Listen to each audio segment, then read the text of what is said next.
नमस्कार, मैं हूं हेमेंद्र शर्मा और आप देख रहे हैं एमपी राउंड अप। क्या शाहरुख खान के बेटे आर्यन खान को ड्रग्स के केस में फंसाया जा रहा है? ये सवाल इसलिए क्योंकि 2 अक्टूबर को मुंबई में नारकोटिक्स कंट्रोल ब्यूरो ने जो एक क्रूज पर रेड किया, उसके तार अब भोपाल से जुड़ रहे हैं। इसी रेड में शाहरुख खान के बेटे आर्यन खान समेत 8 लोगों को कथित ड्रग्स बस्ट में गिरफ्तार किया गया था। अब आप मिलिए भोपाल के नीरज यादव से। नीरज मनीष भानुशाली और केडी गोसावी के परिचित हैं और ये 2 शख्स वही हैं जो रेड के दौरान आर्यन खान और अरबाज मर्चेंट को पकड़ते हुए नजर आ रहे हैं। इनके रेड में शामिल होने पर सवाल उठने के बाद एनसीबी ने सफाई दी थी कि ये दोनों केस के इंडिपेंडेंट विटनेस हैं। चौंकाने वाली बात ये है कि नीरज के हिसाब से उन्होंने ही 1 अक्टूबर को शाम 5 बजे के करीब मनीष भानुशाली को फोन करके जानकारी दी थी कि मुंबई में एक शिप में 2 अक्टूबर को एक रेव पार्टी होने वाली है। नीरज ने शाली को 27 लोगों के नाम भी भेजे थे जो पार्टी में ड्रग्स लेकर पहुंचने वाले थे। नीरज के पास शाली को किए गए फोन का सबूत भी है। शाली ने नीरज को व्हाट्सएप पर मैसेज करके ये भी बताया कि वो मुंबई के लिए निकल रहे हैं। नीरज के हिसाब से शाली और गोसावी उस समय अहमदाबाद में थे और मुंबई निकलने से पहले उन्होंने उसे बताया कि उनकी एनसीबी के लोगों से बात हो गई है।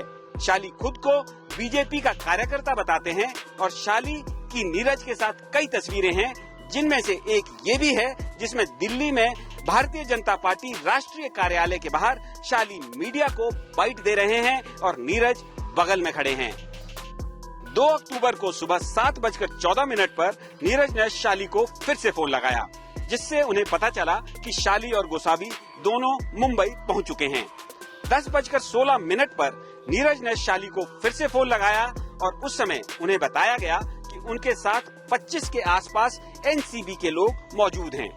नीरज को उनकी बात पर विश्वास नहीं हो रहा था और उन्होंने 10:52 पर एक बार फिर से कॉल लगाया।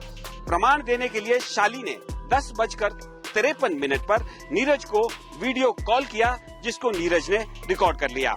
ये वीडियो कॉल शिप के बाहर से किया गया और शैली ने नीरज को थम्स अप करके इशारा किया कि सब कुछ उनके हिसाब से हो रहा है।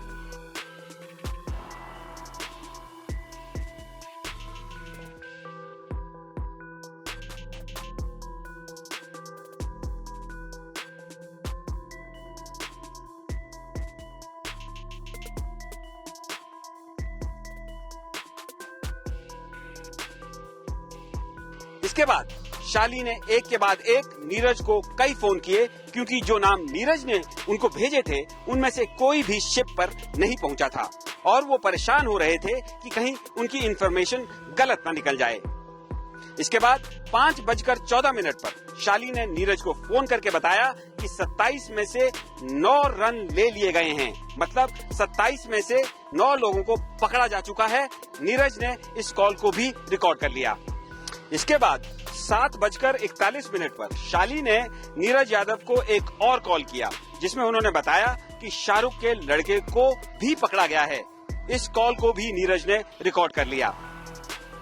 हाँ जी जी, अमित कुमार। हाँ जी, अमित कुमार जाने दो। हेलो, हाँ जी, शाहरुख का लड़का। Okay okay okay.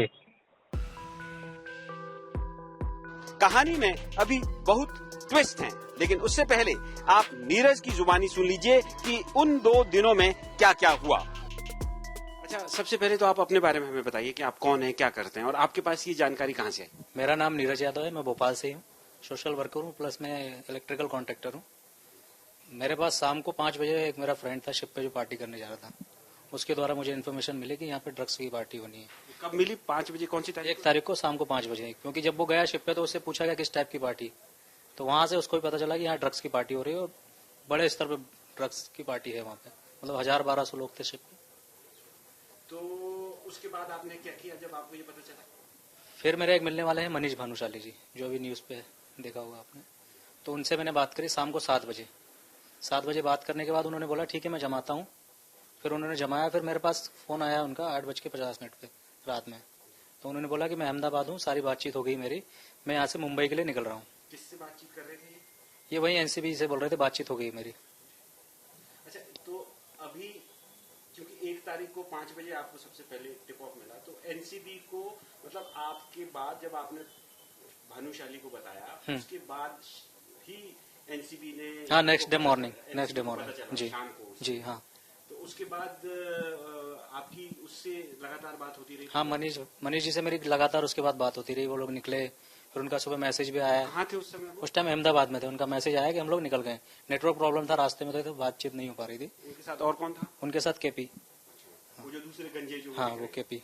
अच्छा, वो दोनों लोग अहमदाबाद से रात को निकले और सुबह जो है मुंबई पहुंचे। पहुंचे 6 बजे ये। फिर 7:14 पे मेरी इनसे बात हुई। मैं सो के उठा, फिर मैंने लगाया इनको, आप पहुंचे कि नहीं पहुंचे, तो उन्होंने बोला मैं पहुंच गया हूँ। फिर उसके बाद उन्होंने क्या बताया आपको? उसके बाद भी मेरी 2-3 बार बात हुई। उसके बाद 9 बजे 8 बजे ऐसे करके बात हुई। फिर मैंने उनको 10 बजे लगाया। मैंने पूछा आप पहुंच गए कि नहीं पहुंचे जहाँ पे शिप है, तो उन्होंने बोला पहुंच गया, मैं वीडियो कॉल करता हूँ तुझे। तो उन्होंने मुझे वीडियो कॉल करा, वीडियो कॉल पे मुझे शिप दिखाई, पहुंच गए हैं वहाँ पे शिप पे। उन्होंने बोला सारी व्यवस्था हो गई है बस। अच्छा, उसके बाद उन्होंने आपको अंदर से जब ये कार्रवाई हो रही थी कुछ इन्फॉर्मेशन जानकारी दी? हाँ, लगातार मेरी बात हो रही थी उनसे कि अभी तक आए नहीं है, बोर्डिंग चालू नहीं हुई है, टाइम हो गया है। लगातार जो फोन लगातार बार बार क्यों फोन कर रहे थे आपको? कि अभी तक नहीं आया, कोई गलत इन्फॉर्मेशन तो नहीं थी तुम्हारी। मैंने कहा गलत इन्फॉर्मेशन नहीं थी, इन्फॉर्मेशन बिल्कुल सही है। आपने क्या कितने लोगों की इन्फॉर्मेशन? 27 लोगों की। उस 27 में से बीच में उन्होंने आपको क्या बताया कि कितने लोग पकड़े गए हैं, कौन कौन पकड़े गए? उस टाइम लगभग मेरी बात हुई थी तो बोल रहे थे 9 लोग पकड़ा गए।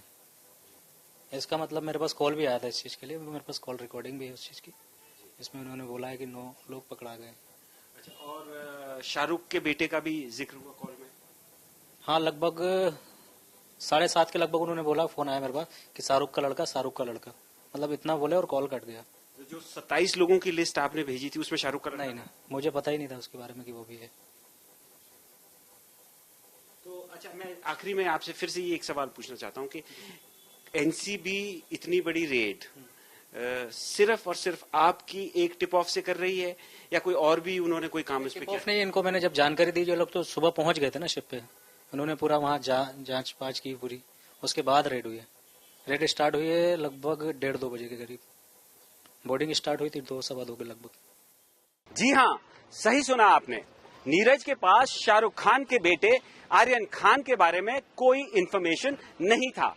एनसीबी ने भी अपनी रेड में शाहरुख खान के बेटे से कोई ड्रग्स रिकवर नहीं किए। तो सवाल एक बार फिर, क्या शाहरुख खान के बेटे को फंसाया जा रहा है? इस कहानी के पीछे कोई और कहानी तो नहीं है? इन सभी सवालों का जवाब हमें आने वाले दिनों में मिलेगा। लेकिन एमपी राउंड अप में आज सिर्फ इतना ही। कल फिर मुलाकात होगी, तब तक के लिए थैंक यू, गुड बाय।